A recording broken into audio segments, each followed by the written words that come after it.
So here we are. We're back at our live stream on why awaken, or what is awakening, principally what is awakening, and what would it do for me, or why would I bother? And I guess the first thing to say is probably the most obvious thing is awake is the opposite of asleep. Yeah, it's So in the language. when we're dreaming or when we're asleep, we don't know we're asleep. We just take it as a reality, and it isn't until we wake up in the morning that we go, oh, we were asleep. So that's probably why they use that word. Our normal ego consciousness is mostly run on habits. And because our normal ego consciousness is normally run on habits, 80% of what we do or more, you can say we're asleep to our brighter nature. So the awakening is then about waking up. Speaking of brighter, I love how it's embedded in the language, because another word for awakening is enlightenment. Brighter. Lighting up. Getting shiny. Lighting up. Having a light in your aura. And as Sensei mentioned, the opposite of awakening is sleepening. And the opposite of enlightenment would be darkness. So the darkness of ignorance. I kind of feel like I want a sort of soundtrack going, enlightenment, yay! Darkness of ignorance, boo! So in fact, there's a very famous... You're laughing, right? I am. You're laughing. There is a very famous Mahamudra book called Eliminating the Darkness of Ignorance. Mm-hmm. So the darkness you can't see. So as soon as you turn on a light, 1,000 years of darkness disappears. So this is why this metaphor is used. That's right. So what is awakening? Well, let's give it some context first. The good news is that we are all awakening together all the time. That's just what we're doing. It's kind of a process of evolution. And as an example, I'll say that we now, generally most of us agree that things like slavery and racism and sexism are not good, and we do what we can to decrease those things in the world. This is really different. It wasn't that long ago that there wouldn't be widespread agreement on that statement, that people thought it was just the natural course of things. So that's an example of how humanity is waking up together. And we could say that our relationship with the planet is another example of that. Would you like to say a little bit about that? Sure. Well, if you take the environment, for example, we tend to ignore it. We tended to ignore water. We tended to ignore air until it got bad. So once we get dirty water or dirty air, all of a sudden fresh air and fresh water make a lot more sense. So we woke up, in a sense, to the environment for centuries that we just took it for granted. And in that sense, we were asleep to the environment. Even people who lived in the environment and were in tune with the environment, like the native peoples, were in a sense asleep to the environment as an organism that perhaps needed to be managed or integrated in some fashion into their daily lives. Everything they had to in their communities was biodegradable, so they never had to deal with the problem. So the interesting problem with garbage is it actually makes you more sensitive and more awake to the environment than you were before. So in that sense, we woke up to the environment. That's right. Yeah. So again, an example of us awakening collectively as part of the evolution of humanity. Right. So what is true for the environment is also true with like minority rights, gender, women's rights, women's position in the world. Now with the LGBT thing, it's like those people in America and all over the world really, but America may be the showcase. Racial awakening in terms of the rights. When I was a kid, TV was all white. Everybody on TV was white because it was a white product, I guess. So now you see much more diversity in terms of employment and so on. So we're waking up to all sorts of things that we were previously unconscious to. But when we use the word awakening in terms of spiritual growth or unfoldment, we're waking up from the previous sleep of the egos not recognizing a bigger picture. And that's a little harder to come to because the ego has to, in a sense, move or allow itself to move past its own machinations to see the space or the openness behind its objects. That's right. Yeah. Yeah, so although we are awakening together naturally as a natural process, and no one wants to live their lives asleep, or no one wants to be ignorant as a kind of overall state of being, which is a testimony to the human spirit. However, it's a slow process and a painful one. So we can speed it up. We're able to speed it up both as individuals and as groups and as communities. And that's one of the things that we are undertaking here at Clear Sky, is to awaken more speedily as individuals and as a community.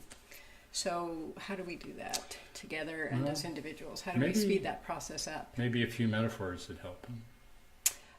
Could I talk about the Olympic metaphor first? Sure.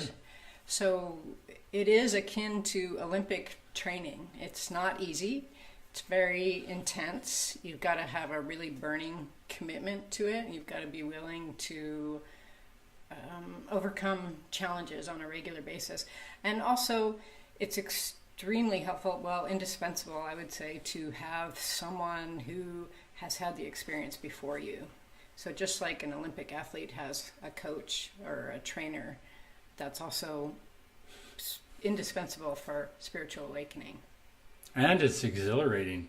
I mean, if you're playing at the top of your game, whether you're an Olympic athlete or an Olympic cook or an Olympic lawyer or an Olympic doctor or even an Olympic ditch digger, if you're working at the top of your game, it's more blissful, it's more exhilarating, you feel more free, you feel more open.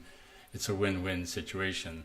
The problem with a lot of our day-to-day rituals, our day-to-day routines, is that we tend to kind of go to sleep in them as habits. And that's why these metaphors, like the Olympic athlete, is such a good idea. It kind of helps you make the same experience brighter.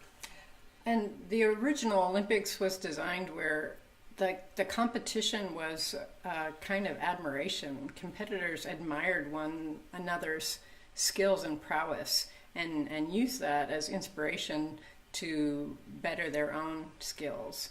And so a community of awakening beings is incredibly helpful that way as well. So a metaphor I like, Catherine likes the Olympic athlete metaphor, which of course I do too. But I have a little bit more of a mundane metaphor, which is Play-Doh.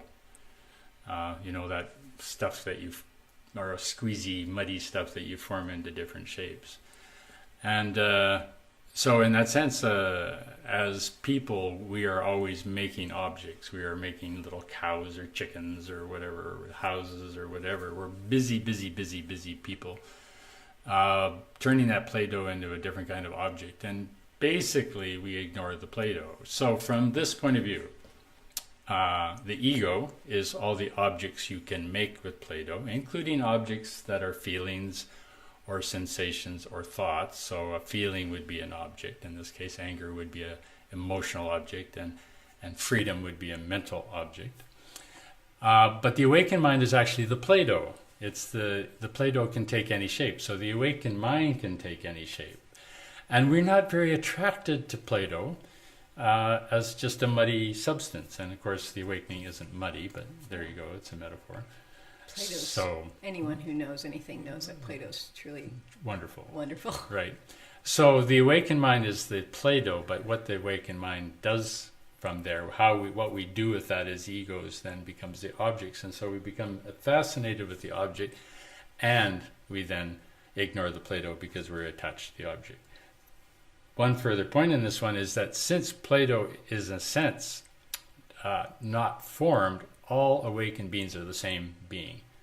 All same awakened Play-Doh. beings are the same Play-Doh. And we think we're different than each other because this is a female object, Play-Doh, and this is a male object, Play-Doh, and so on and so on and so on. And then we get into these dialogues and projects and everything, which are all amazingly wonderful. But in essence, the awakened mind is the Play-Doh. So there's that one. That's right. The same Play-Doh, kind of like the mycelium in the soil is the same organism, or the bamboo, it's a bamboo forest, but it's actually the same organism underneath. Similar aspens and mushrooms are the same. Can I tell them the funny story about Plato and Plato? Sure.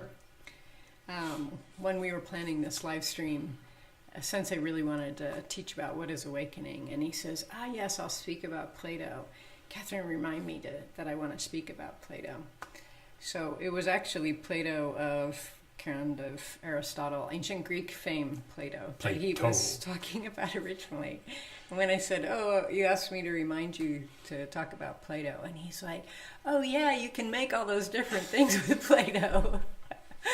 And he kind of went down that stream, and I said, no, ancient Greek Plato. And he's like, no, I like this Plato metaphor way better. Yeah, well, since we mentioned Plato, we better tell you a little bit about him. His famous metaphor is to describe awakening, or lack of, is the cave. So imagine a bunch of people in a cave with a fire, staying warm, looking at the wall of the cave, and there's It's night. No, it's day here. Hang on. So outside the cave is a tree. Anyway, I'm not quite exactly sure how this thing works, but the people in the cave are looking at the wall, and they're seeing shadows, and they see the shadow of the tree. They don't actually see the tree, they see the shadows. So from this point of view, the unawakened mind, the sleep ego mind, is looking at the shadows, and the awakened mind is the real tree that isn't seen. I think it's their own shadows that they're looking at. The people, it's night, and the people are casting shadows against the wall. It works just as well.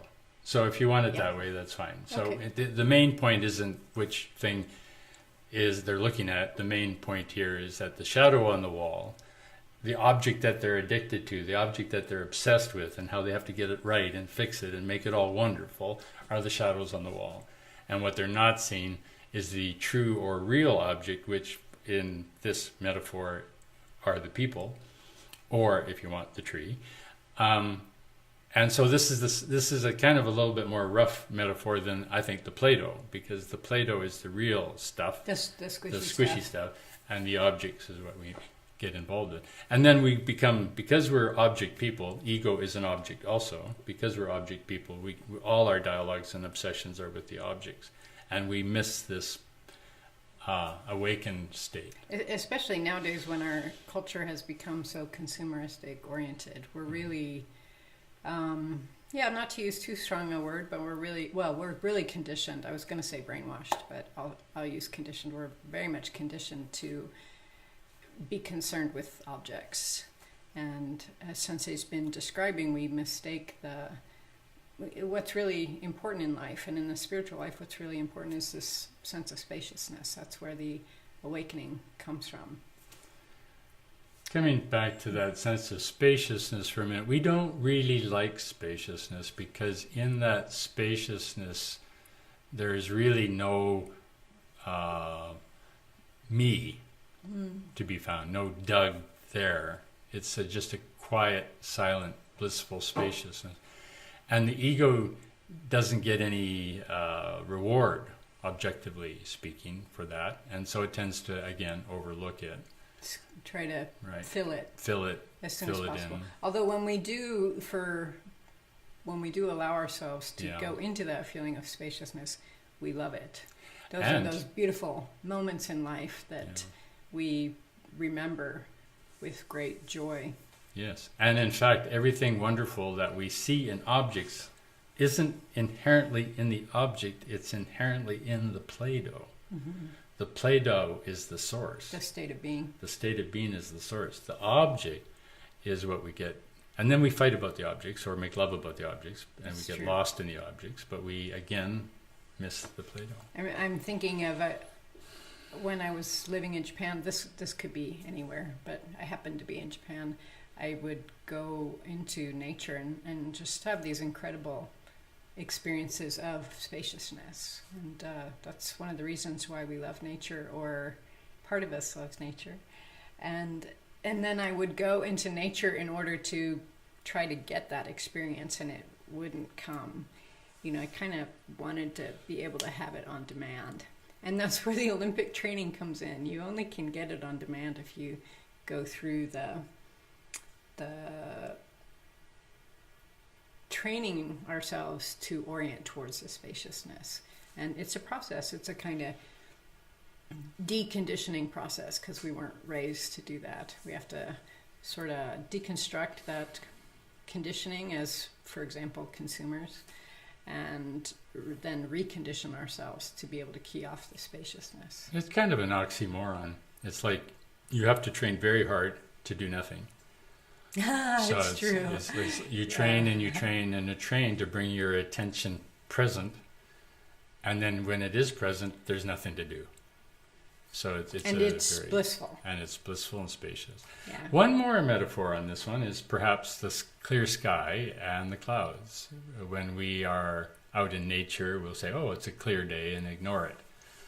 But if there are cloud formations that look like little bunnies or cats or crocodiles or birds, now we get involved. There's an object to put our mind on, an object to put our attention on.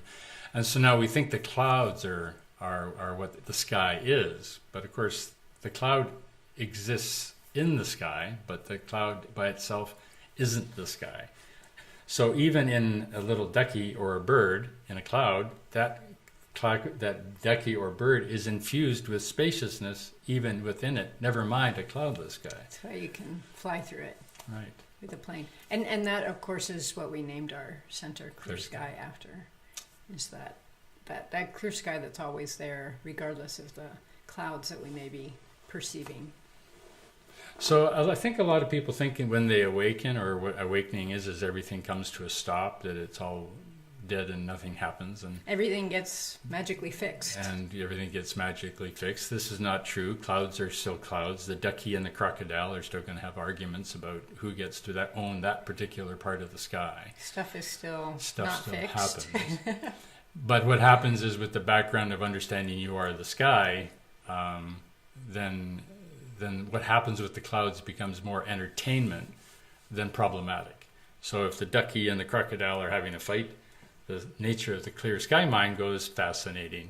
I'm not sure what they're getting so upset about, because pretty soon the ducky won't be a ducky, it'll be a rhinoceros, and a crocodile, was it a crocodile? It won't be a crocodile, it'll be a elephant or something. So there's constant shifting forms. So to give an example, I was setting up a mobile electric fence for our horses, and I had about 30 meters of electrical rope that I was trying to put through the fence to set it up. And there was a kind of snarl in the rope, and so I went to undo it, and when I undid that, then another snarl happened, and pretty soon I had 30 meters of rope that was just in a kind of spaghetti noodle, like old spaghetti noodle kind of thing. And in that moment, I just wanted to burst into tears.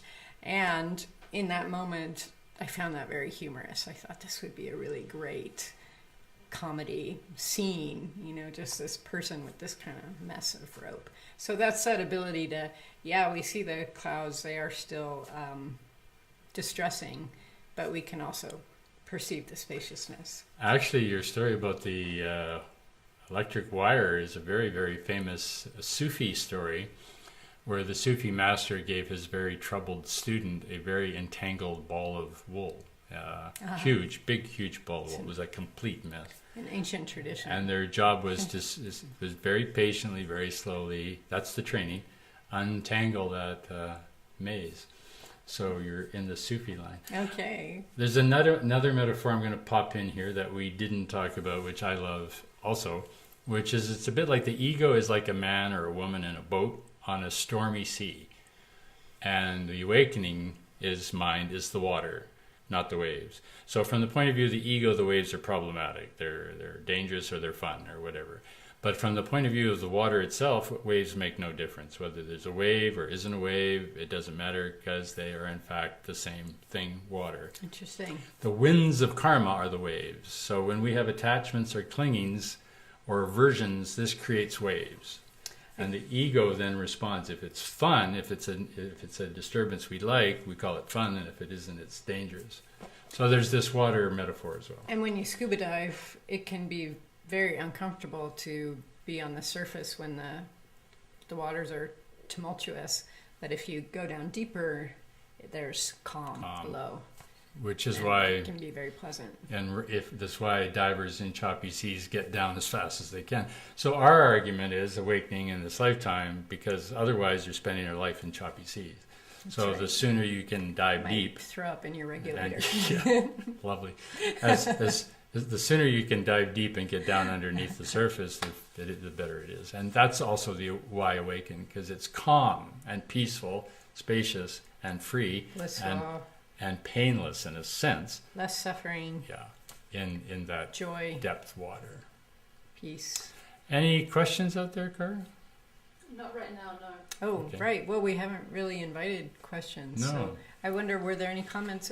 Questions are welcome. Mm-hmm. We've shared a fair bit here. And we did ask before what people thought when we said, what is awakening, what they thought. Did anybody respond to that? No. There's a bit of a delay too, so they're not getting this Right, live. Oh, okay. Yeah. Okay. Yes. Yes. Right. So those are some ideas on why awakening and what awakening is. Yeah. It is a physiological process. It's called the Great Healing. And we believe that all the cells in the body, and at the moment, there are milestones on the path of awakening that are universal. And that's why it's great to have someone who's had the experience before, because they can recognize what those milestones are and what are not those milestones.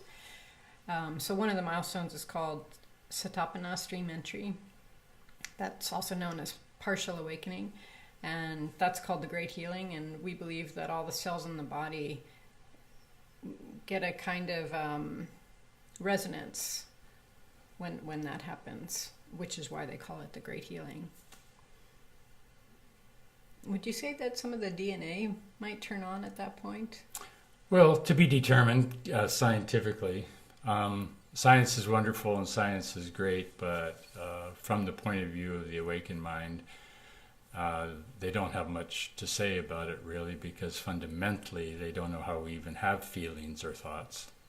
They have no idea how we get from DNA or chemical or electrical or neuronal firings to this thing called human consciousness. That's right. They know that there's consciousness, they can prove that, but they can't have any idea, know why we feel what we feel or think what we think. It's also different to study what awakening is, for example, and to experience it for oneself. And that's why your own experience of the spiritual path is so important and so valuable, because this is not just teaching, this is not just intellectual teaching that we're supposed to learn or memorize or something like that. It's really something, an experiential path that we're meant to know for ourselves and our organism.